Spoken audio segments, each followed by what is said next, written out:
Huete es una ciudad con un gran legado patrimonial que estamos obligados a conservar y a potenciar.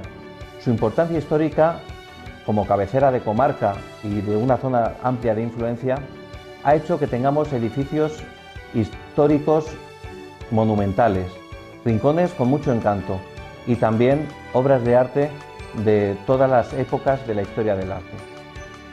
A todo este patrimonio tangible que el visitante puede conocer con visitas guiadas, con sus 6 museos, con estos edificios impresionantes, tenemos que añadir el patrimonio intangible, que también es digno de conservar para las generaciones futuras.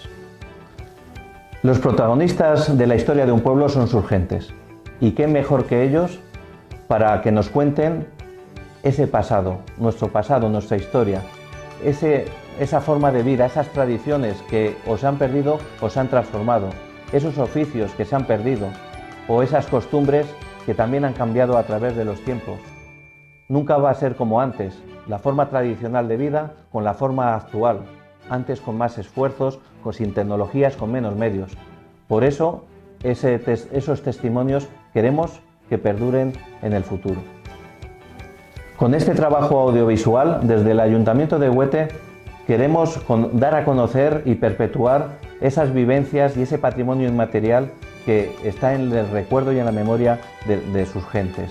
Algunos de esos aspectos se recogen en este trabajo y queremos que perdure en el futuro, que lo conozcan las generaciones futuras, porque al fin y al cabo es nuestra cultura, es nuestra identidad y es nuestra esencia.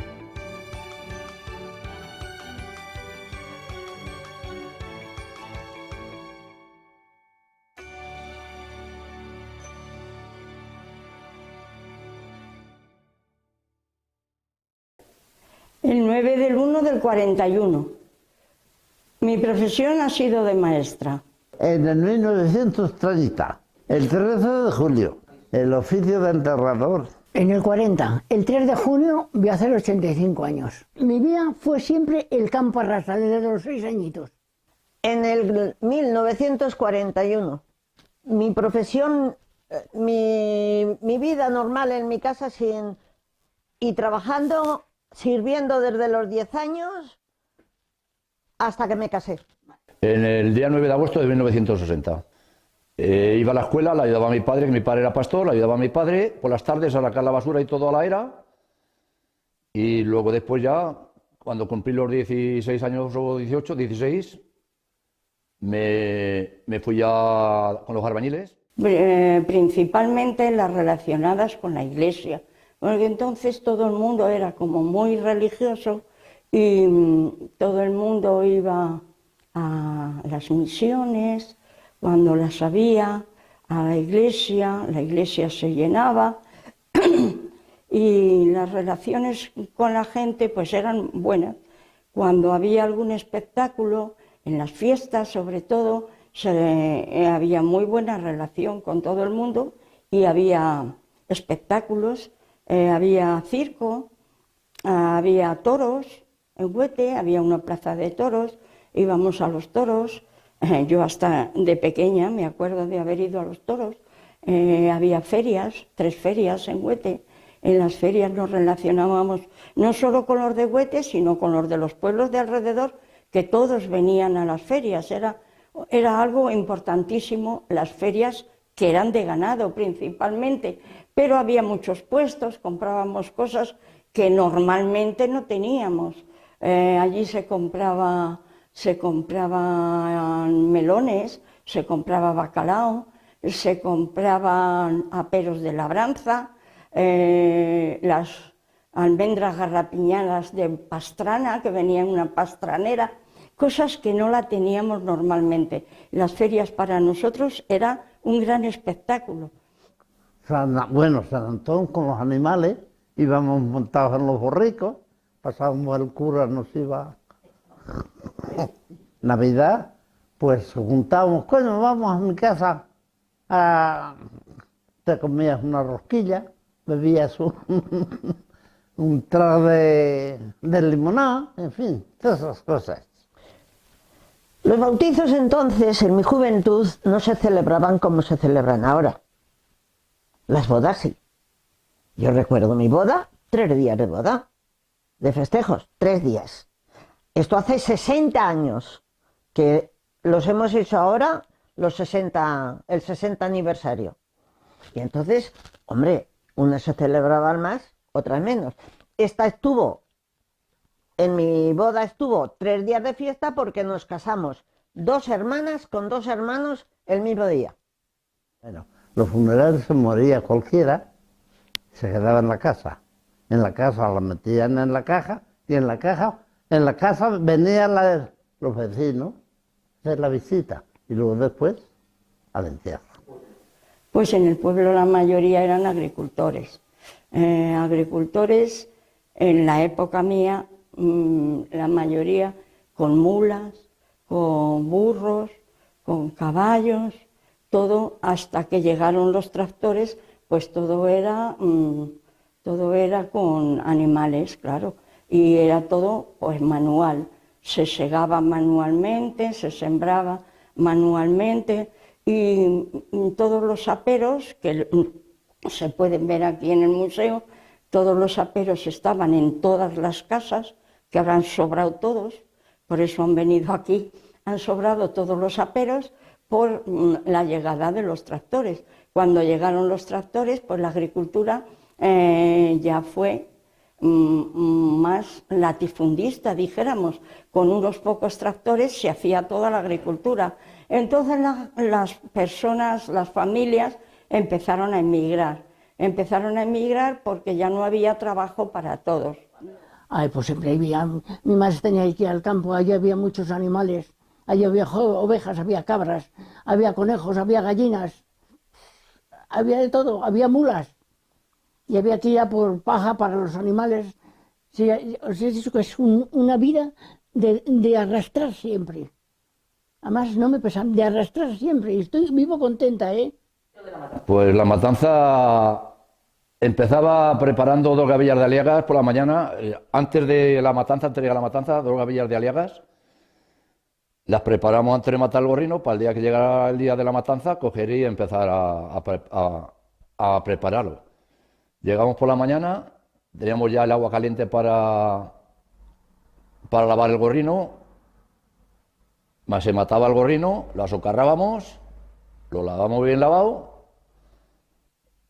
se preparaba la sangre para hacer las morcillas, porque por la mañana se hacían las morcillas también, porque si no la sangre se cuajaba, había que tener ya la cebolla picada y todo, lo empezaban las mujeres ya a preparar, nosotros a lavar el gorrino, a limpiarlo bien limpio, se descuartizaba el gorrino, quedaba colgado, luego ya por la tarde, ya cuando ya estaba el gorrino oreado,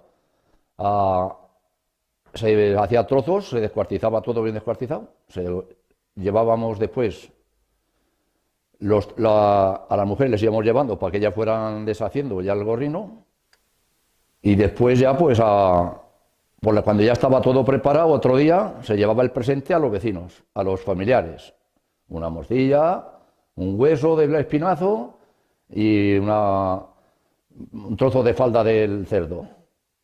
Te daban lo llevaban los vecinos y a la familia, te daban una propina y ya tenías una propineja para tener tú en tu casa. Sí, claro, la de mi padre. Mi padre era tejero, llamaban el tejero, que hacía tejas, hacía ladrillos, hacía baldosa, hacía baldosones, todo eso lo hacían en unas eras en casa, en unas pilas amasaba el barro, con tierra de aquí de Huete, amasaba y esa masa la sacaban los obreros, mi padre tenía hasta 20 obreros, la sacaban, la ponían en unos bancos que llamaban, como la mesa, y en el banco había unos moldes, que también tenemos aquí alguno, ponían el barro en el molde y lo sacaban, le daban la forma de teja, de ladrillo, lo que tocara, ¿no? Y se ponía a secar en las eras. Yo ayudaba también algunas veces a recoger, porque cuando venía una tormenta y empezaba a llover, se nos estropeaba todo lo que había en las eras, porque era barro sin cocer. Entonces, toda la familia a recoger. Mi madre, incluso con embarazos, y yo me acuerdo de verla. Y yo, los chicos, éramos 4 hermanos, en ese momento 3, y a recoger el ladrillo, la teja, lo que hubiera. Pues qué te voy a decir yo, ir a trillar a la era, ya no se hace. Ir al campo, al huerto, pues los huertos, si se hacía y se hacen, pero se hacen los hombres, no la juventud que hacíamos entonces, porque yo he ido al huerto con mi padre y con mi hermano, y he labrado patatas, he hecho y todo eso ha desaparecido en las mujeres. Los hombres ahora, el que tiene huerto, pues es el que lo tiene que hacer. Y una linda segadora en verano va a segar, cruza el surco con fatiga, cortando espigas para trillar. Segadora, segadora, vente conmigo a la era, que la gente que te adora, como yo no hay quien te quiera.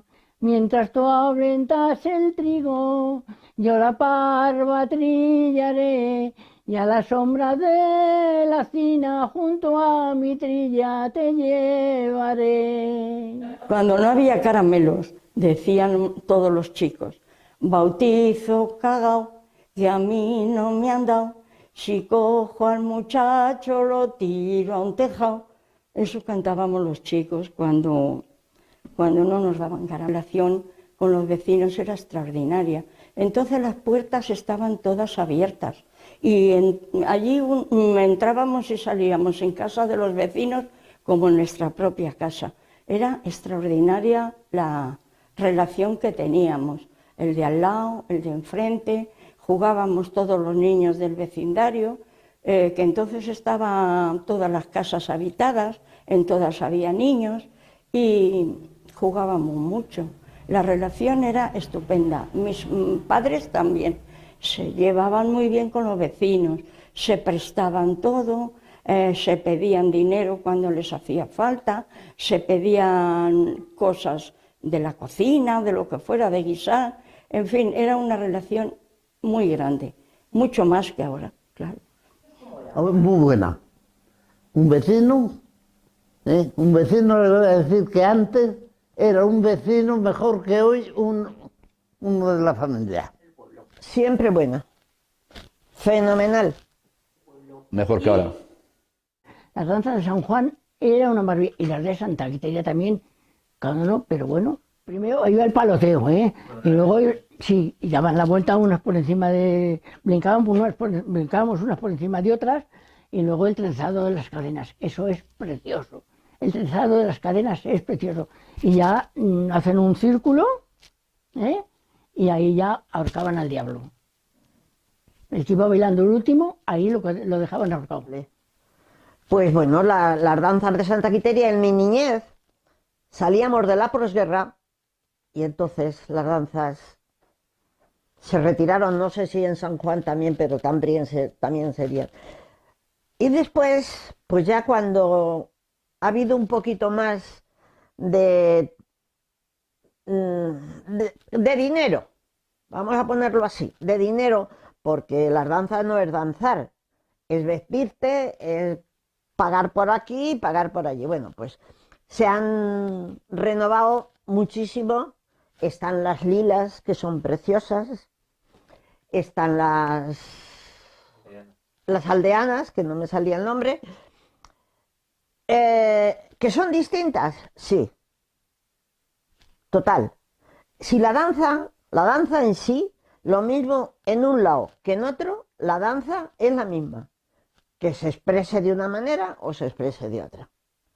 Yo me acuerdo que con mi abuelo era danzante, pero entonces eran distintas, porque la danza de las 9 hermanas, que son las 9 hermanas de Santa Quiteria, sale una vestida de Santa Quiteria y las otras 9 hermanas están... Y esa es preciosa, lo que pasa es que esa ahora no se hace.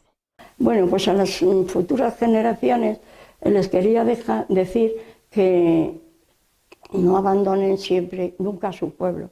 Si han nacido en un pueblo, se han tenido que ir a la capital o se han ido a estudiar, pero que no pierdan nunca de vista que su pueblo los quiere y los espera para que aporten todo lo que ellos han aprendido y todo lo bueno que ellos tienen, porque nos aportan mucho.